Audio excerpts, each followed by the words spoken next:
Right, folks. I feel like blue fun, man. Italy. European champions. They deserve it.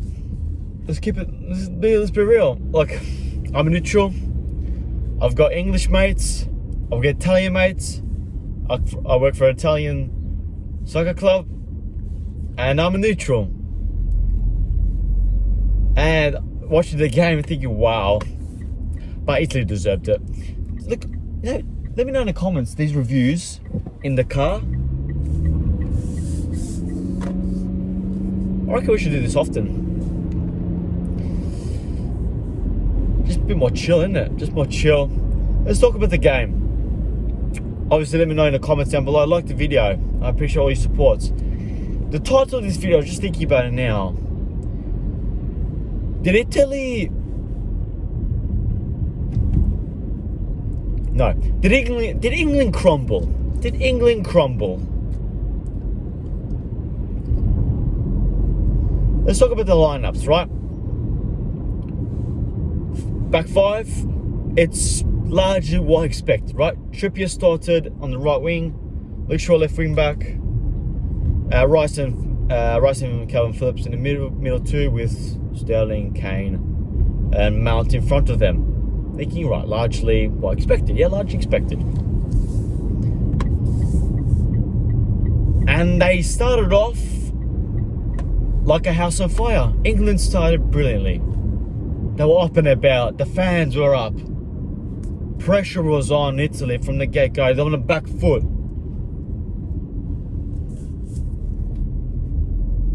And thinking, geez, England look fucking good, aren't they? Kane was dropping there, passing the ball like fucking Xabi Alonso. Sterling was finding pockets of space every single time. Driving at the ball. Luke Shaw was incredible. The way he took his goal was superb as well. Superb. Rice was incredible. And thinking, yeah, England looked fucking good here. Italy started on the back foot here. They started a bit shaky. They can't get the hold of the ball. They can't move the ball. They haven't got the ball. England were up. Well and truly. They're thinking, fuck. First 25 minutes. It's all England. All England. They were winning the midfield battle. Kane was dropping deep with Phillips and Mount. And they were creating triangles. And Sterling was just in between the two lines of defence. Every single time. It looked like he had his own ball. It looked like he had his own ball. He was... Don't know the rumor got the player of the tournament, but I thought Sterling was a player of the tournament, I'll be honest. I think it's always given to... It's always given to a player who wins the tournament largely, isn't it? You don't really get, unless it's like a golden boot or whatever, but player of the tournament is usually who wins it. And Donnarumma was pretty good. Don't get me wrong. But I saw even like Sterling got the goals in the knockout stages. In the group stages, sorry. And in the knockout stages, he turned into Sterling that we all know he's capable of, yeah? Class. Absolutely class, Raheem Sterling. What's this idiot doing? Fucking hell. And England started, like I said, England started well. First 30 minutes, bam, bam, pressure. Corner after corner. Keeping the ball. Winning the 50-50s. The 1%ers that you need to win a fucking game. They were up and about. And after 30 minutes, I don't know if it's Mancini or did England or Southgate's instructions went more cautious, a bit more defensive and more counter-attacking, more defensive, thinking, lad, I don't know if he said it, but mate, you got the whole of Wembley. You've got the fans on top of you. You've got the adrenaline. Keep fucking going. This Italy side has looked its worst in the tournament, that first 30 minutes of the game. Yeah? They haven't looked more shaky than what they did in the first period of the first half. I'm thinking, why not keep going? Why not keep fucking going? It just doesn't make sense to me. So they sat back a bit more. Italy started to get more hold of the ball, more control. Jorginho and Verratti got more time on the ball. And so on. And going to halftime 1-0, thinking England should be probably 2-0 up. A couple penalty shoutouts, possibly. By second half was all Italy. All Italy. All Italy. England couldn't get their foot on the ball. Don't know if they were doing that on purpose, being more defensive, and so on. But Italy made a couple of changes. Ciro Immobile wasn't playing at all well. He's non-existent. Had a one chance, blocked by Stones. But that's it. He changed it. Brought in Berardi. That front three started to be more fluid, didn't it? Let's go left here. More fluid front three. Thinking, here we go. It's look really good here. And England kept on sitting back. And first half was mostly England. And a little bit Italy at the end of the first half. But second half, Italy fucking dominated. They scored off a corner with Leonardo Bonucci, who was sensational. Him and Chiellini. I thought Bonucci was starting to slow down a bit. And they are obviously they're mid-30s now, both of them. Chiellini's 37.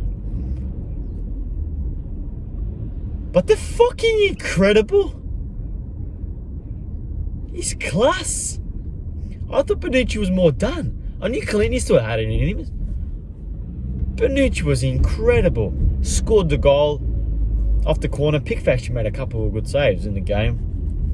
Wasn't needed much. It was more Chiesa. Before he got injured, it was Italy's spark. Insigne wasn't having a great game. Immobile was subbed off. I think Chiesa's looking good here. I would love Chiesa at Liverpool, by the way. Can play on the left, on the right.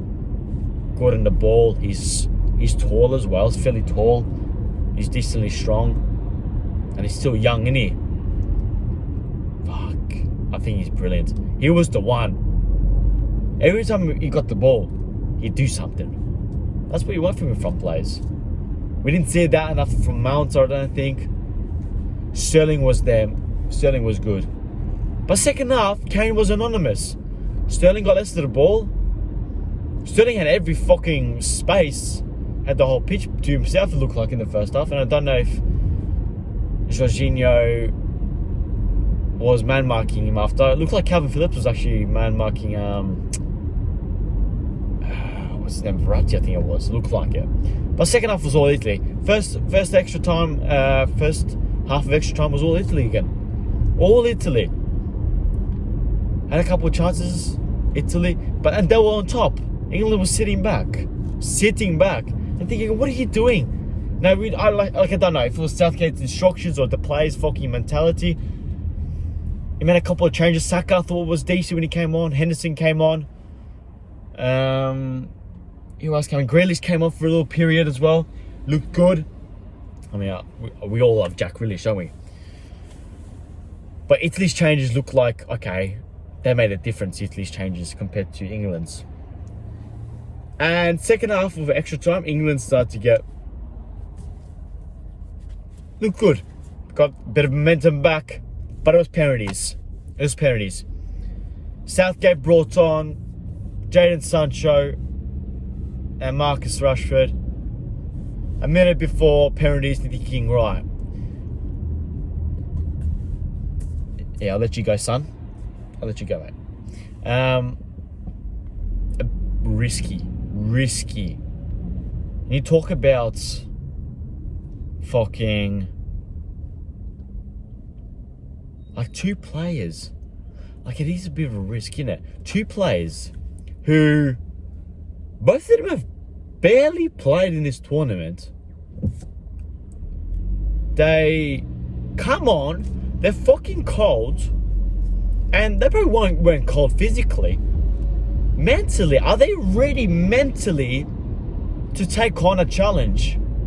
They come on and thinking, right, penalties, are they fucking ready? Do you know what I'm trying to say? Mentally preparing yourself. I thought if you want to do like bring, coaches do all the time, extra time, 10 minutes, 5-10 minutes to go, thinking, right, let's put on the striker for 5-10 minutes, let him run around a bit, a couple touches on the ball, a couple passes, let him bounce off the wingers and the centre midfielders, get stuck in with the centre backs, opposition centre backs. You're ready, huh? Your adrenaline's going. They both didn't come on. I don't think they both touched the ball. I think Rashford took a throw in, thinking, right, are you ready? So both of them missed the penalties. Fair play to Jordan Pickford. They made a couple good saves to the game. It wasn't Pickford's fault. Sancho missed. Marcus Rashford missed.